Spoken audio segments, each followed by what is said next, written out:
അത്രയും നല്ലൊരു മനുഷ്യനെ ആ പാർട്ടിയിൽ ഞാൻ അല്ല, കണ്ടിട്ടില്ല. BJP-യിൽ എല്ലാവരും നമ്മൾ നല്ലതായിട്ട് അംഗീകരിക്കുന്നു, പക്ഷെ അവരുടെ ആശയം ശരിയല്ല എന്നുള്ളവർ മാത്രമേ നമ്മൾ എതിർക്കുന്നുള്ളൂ.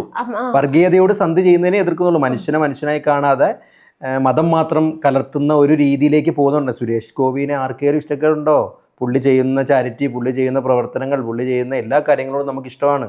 പക്ഷേ എന്തൊക്കെ നല്ലതുണ്ടെന്ന് പറഞ്ഞാലും വർഗീയതയോട് സന്ധി ചെയ്യുന്ന RSS ഐഡിയോളജിയോട് വിശ്വസിക്കുന്നിടത്തോളം കാലം മറ്റ് നല്ല ഗുണങ്ങളെല്ലാം അതിൽ ചള്ളായി പോവാണ്, മോശമായി പോവാണ് എന്നുള്ളതാണ് എൻ്റെ എനിക്ക് RSSന് അല്ലെ BJP-യോട് നല്ല മതിപ്പുണ്ടായിരുന്നു. ആ മതിപ്പ് ഇവരായിട്ട് തന്നെ ഇല്ലാതാക്കിയതാണ്. RSS BJP-യോട് അന്നും ഇന്നും എനിക്ക് മതിപ്പില്ല. കാരണം അത് ഭിന്നിപ്പിച്ച് ഭരിക്കുക എന്നുള്ള, അല്ലെങ്കിൽ മതപരമായിട്ട് ഒരു സമൂഹത്തെ ഒറ്റപ്പെടുത്തുക, അല്ലെങ്കിൽ തങ്ങളുടെ മതം മാത്രമാണ് ശരി എന്നുള്ള രീതിയിൽ മറ്റൊരു മതങ്ങളെയൊക്കെ പ്രകോപിപ്പിക്കുന്ന രീതി, അല്ലെങ്കിൽ അവരെയൊക്കെ ഉപദ്രവിക്കുന്ന രീതിയിൽ പോകുന്ന ആ ഒരു സമീപനം